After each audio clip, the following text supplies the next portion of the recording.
गहिनीनाथ गडाची जागा देखील असली पाहिजे।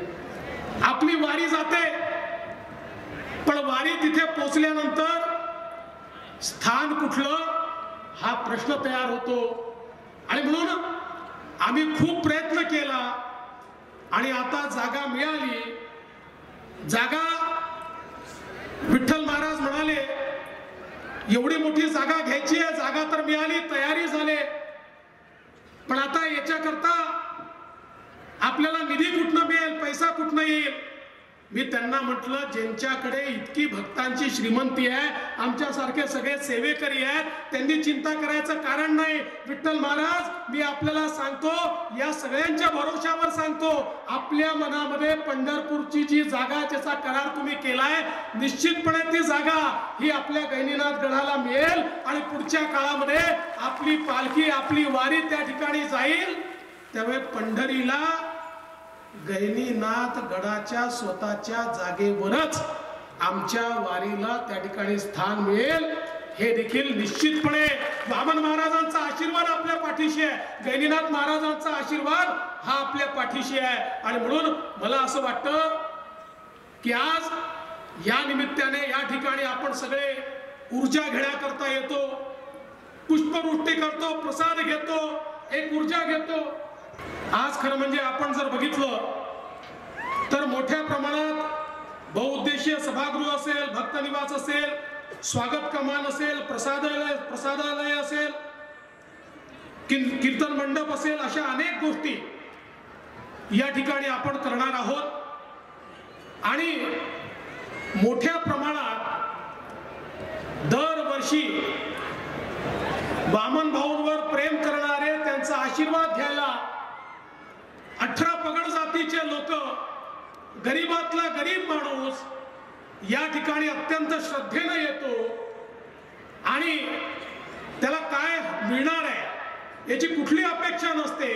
सोय झाली तर ठीक, नाही झाली तर ठीक, मला वामन भाऊंचा आशीर्वाद मिळाला पाहिजे, अशी भूमिका घेऊन या ठिकाणी आपण सगळे येत असता।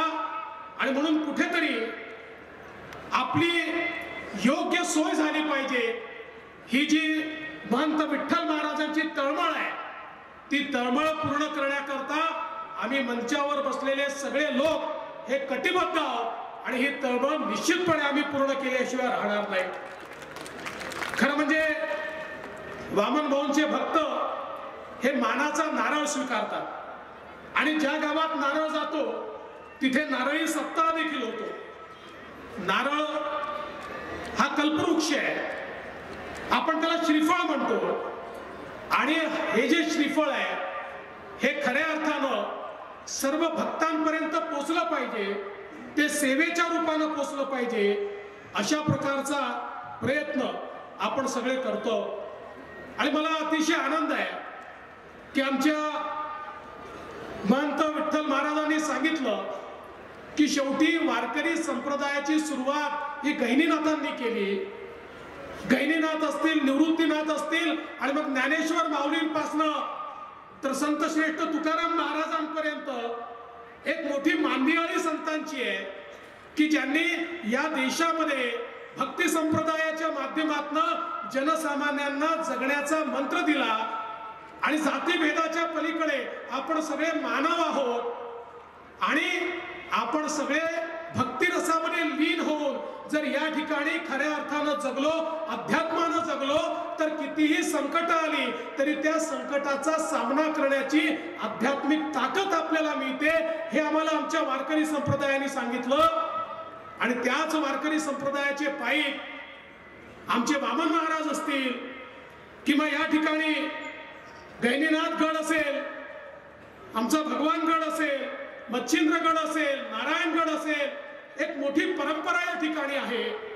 आणि या सगळ्या परंपरेच्या माध्यमातून निश्चितपणे एक सश्रद्ध समाज, एक समाज जो मानवतेकरता जगतो आहे, असा समाज तयार करण्याचा प्रयत्न हा सातत्याने या ठिकाणी असतो।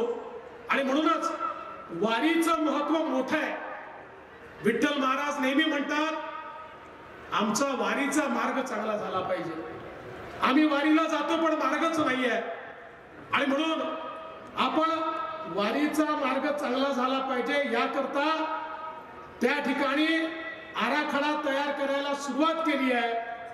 मला विश्वास आहे येत्या काही वर्षामध्ये आपल्याला तेही पाहायला मिळेल की गहिनीनाथ गडावरनं वारी निघेल तर थेट पंढरपूरला पोहोचेल, कुठलाही अडथळा त्याच्यामध्ये येणार नाही. अशा प्रकारचा मार्ग आपण त्या ठिकाणी तयार करणार आहोत. हा जो मंत्र आपल्याला या वारकरी संप्रदायाने दिलेला आहे तो मंत्र आपण जपूया, सगळे एकत्रित राहूया, सगळे एकदिलाने राहूया, सगळे विठ्ठल नामाचा हरिनामाचा जप करूया, सगळे वामन भाऊंचा आशीर्वाद या ठिकाणून घेऊन जाऊया आणि जगण्याची एक नवीन उर्मी आणि एक नवीन आशीर्वाद या ठिकाणून आपल्याला मिळेल हा विश्वास व्यक्त करतो. आणि आता महाराज तुम्ही दरवर्षी बोलवता पण तुम्ही बोलवलं नाही तरी आम्ही या ठिकाणी येणारच हे आम्ही ठरवलेलं आहे. यावर्षी तर लवकर जायचं आहे कारण उत्तर प्रदेशचे मुख्य सचिव येणार आहेत, पण पुढच्या वर्षी प्रसाद घेतल्याशिवाय जाणार नाही हे देखील या निमित्ताने सांगतो. पुन्हा एकदा आपल्या सर्वांना या ठिकाणी नमन करतो. परंतु संतांचं असणारं अस्तित्व आजही आपल्या सगळ्यांना मान्य करावं लागेल आणि ते मान्य यासाठी करावं लागेल की त्यांनी असणारा आपल्यावरती असणारं एक जबाबदारी दिली आणि ती म्हणजे ही जी जाती प्रथा जी आहे माणसामधली की त्यांच्या काळामध्ये त्यांनी मिटवण्याचा प्रयत्न केला आणि त्यांच्या मिटवण्याच्या प्रयत्नातूनच आपल्याला असणारं शिवाजी महाराजांचं मावळ्यांचं राज्य या ठिकाणी उपस्थित झालं आपल्याला दिसतंय. आत्ताच्या ह्या आधुनिक काळामध्ये आपल्याला असणारं नव्यानं देश उभा करायचा आहे आणि म्हणून संविधान सुद्धा आपल्याला सांगतं की जाती जातींमधलं अंतर कमी झालं पाहिजे, माणसं माणसं म्हणून जगली पाहिजे. ही जी संतांची जी वाणी होती ती वाणी आज आपल्याला असणारं संविधानामध्ये दिसते आणि ती आपली सगळ्यांची असणारी जबाबदारी आहे की जोपर्यंत आपण असणारा आपल्यामधला भेद, जातीचा भेद हा मिटवत नाही, माणुसकी ही निर्माण होत नाही आणि माणुसकी जर निर्माण झाली नाही तर देशाला सुद्धा निर्माण करता येत नाही अशी असणारी परिस्थिती आहे. गडातला असणारा वैभव मी असणारा एवढ्याच शब्दात मांडणार आहे की हरिभक्तपरायण विठ्ठल महाराज यांनी ती परंपरा चालवलेली आहे, त्या गडातून चालत राहील आणि या देशाचा आणि समूहाचा सातत्याने विकसित राहील आणि त्या विकसित करण्यामध्ये आपण सगळेजण सहभागी असाल हीच मी अपेक्षा या ठिकाणी बाळगतो. आपलं सगळ्यांची भेट झाली, आपण असंच या ठिकाणी भेटत राहू, एकत्र राहू, समतेने राहू, बंधुने राहू. खरं तर आजच्या या पुण्यतिथी सोहळ्याला इथं उपस्थित वडीलधारी मंडळी, मोठ्या संख्येने असलेल्या माझ्या माता भगिनी,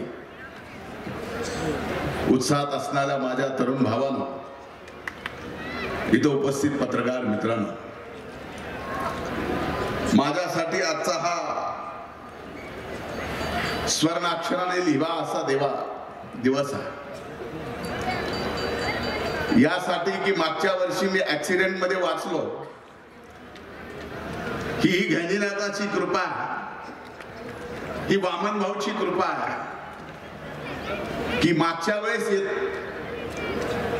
भलेही मी मंत्री नव्हतो, आमदार होतो, कदाचित तुमचं स्वागत मी आमदार म्हणून करावं की न करावं म्हणून माझा ऍक्सिडेंट घडला हे नियतीला मान्य असावं.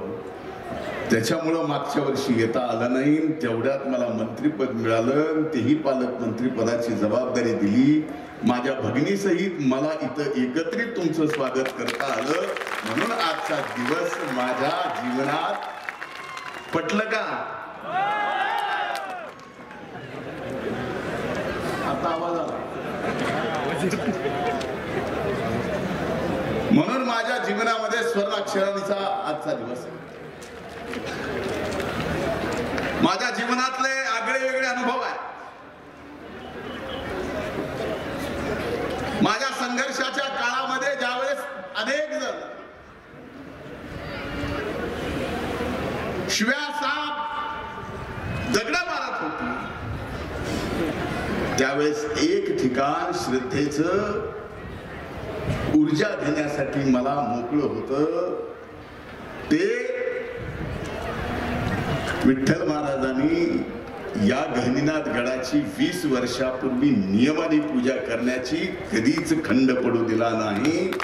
त्यामुळं या गडाचे एक आगळे वेगळे उपकार माझ्यावर आहेत. ऍक्सिडेंटमुळं त्याच्यातही वाचून याच साठी की आपल्या सगळ्यांची सेवा घडो म्हणूनच या ठिकाणी वामन भाऊनी मला परत तुमच्यात आणलेलं आहे. मी आज मनापासून या गडाचा भक्त या नात्यानं पहिल्यांदा, या जिल्ह्याचा नागरिक या नात्यानं आणि पालकमंत्री म्हणून आणि तुमच्या मंत्रिमंडळामध्ये काम करणारा कृषी विभागाचा मंत्री म्हणून या गडासाठी आम्ही 25 कोटी रुपये दोघे बहीण भावांनी स्वप्न पाहिलं तर 3 वर्षाच्या कोविडच्या खंडामुळं ते पूर्ण होऊ शकलं नाही. कदाचित वामन भाऊला तुमच्याच शुभ हस्ते या 25 कोटी रुपयाच्या विकास कामाचं भूमिपूजन पूर्ण व्हावं आणि कामही पूर्ण व्हावं ही इच्छा असावी म्हणूनच आजचा दिवस उजळला आणि 25 कोटी रुपयाच्या विकास कामासाठी आपण प्रयत्नपूर्वक या ठिकाणी पैसेही मिळवून दिले आणि आज भूमिपूजनही केलं. त्याबद्दल मी या जिल्ह्याचा पालकमंत्री या नात्यानं या घराच्या प्रत्येक भक्ताच्या वतीनं आणि बीड जिल्ह्याच्या नागरिकाच्या वतीनं आदरणीय भाऊ मी मनापासून आपले या ठिकाणी आभार मानतो. मी आपले आभार व्यक्त करतो. खरं तर या गडाची परंपरा आपल्या सगळ्यांना माहिती आहे. मी आज फार वेळ बोलणार नाही. वारकरी संप्रदायाची सुरुवातच इथून झाली, ज्याचा उल्लेख हरिभक्त परायण विठ्ठल बाबांनी या ठिकाणी केला.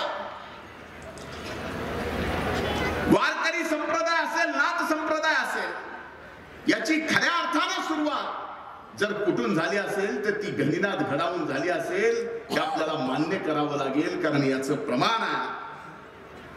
आदिनाथ गुरु सकळ सिद्धांचा मच्छिंद्र तयाचा मुख्य शिष्य मच्छिंद्र बोले गोरक्षाशी केला. मच्छिंद्राने बोध गोरक्षाशी केला. गोरक्ष वळला गहनीनं प्रती. गहनी प्रसादे निवृत्ती दातारू ज्ञान देव सार सोजविले.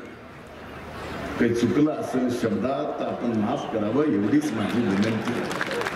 कळालं असेल तर तुम्हालाच ते कळालं असेल, याच्यातल्या अर्ध्या लोकांना कळालं असेल. बाकी आजचे आमच्या 21व्या शतकाला परतला कळायचा काही संबंध आहे का? आहे का? तुम्ही नाही म्हणायला कसं व्हायचं पुढे आहे म्हणून माझी आपल्याला हात जोडून विनंती आहे की आज असंख्य जण उन्हात आहे. या गडावर येणारा समाज, या गडावर येणारा भक्त 16 म्हणलं तर 2 दिवस फडावर नाही जाणार, पण इथं गहिनीनाथ गडावर येऊन महानुभावाचं दर्शन घेणार ही परंपरा. आणि ह्या गडाची प्रतिष्ठा असेल, भगवान गडाची प्रतिष्ठा असेल, नारायण गडाची प्रतिष्ठा असेल, गोरक्षनाथ गडाची प्रतिष्ठा असेल, सुरेशांना कुठे मच्छिंद्रनाथ गडाची प्रतिष्ठा असेल, जर ही कुणामुळे तर आमच्या सारख्या पुढाऱ्यामुळे नाही तर मनगटाच्या ताकदीवर ऊस तोडून आपल्या खिशातला 4 पैसा या गडाला लावला म्हणून त्याची प्रतिष्ठा आहे. हे आपल्याला कुणालाही विसरता येणार नाही. आणि याची जाणीव आम्ही कायम आमच्या मनात ठेवून आज या 48व्या पुण्यतिथीच्या निमित्तानं या सोहळ्यात भाऊच्या साक्षीनं सांगतो, भाऊ तुम्ही सुरुवात केली आहे, तुमच्याच हातानं कळस या ठिकाणी उभाही राहणार आहे आणि एक अभूतपूर्व विकास काम या ठिकाणी पूर्ण होणार आहे याची मला जाणीव आहे. म्हणून आपले आभार व्यक्त करतो. आपणही भक्तिभावानं आज जेवढ्या संख्येने जमलात, आज जेवढी लोक उन्हात आहेत, सरकारच्या आणि देवेंद्र भाऊच्या प्रयत्नातनं तेवढी लोक पुढच्या वर्षीच्या पुण्यतिथी सोहळ्यात एका मंडपाखाली येतील, एकही भक्त उन्हात नसेल. एवढं चांगलं काम या ठिकाणी आपण या तीर्थक्षेत्र विकास आराखड्यातून 25 कोटीच्या करणार आहोत. या कामाबद्दल पुन्हा एकदा पाहुण्यांचे आणि आदरणीय भाऊंचे मी आभार मानतो. आंबेडकर साहेब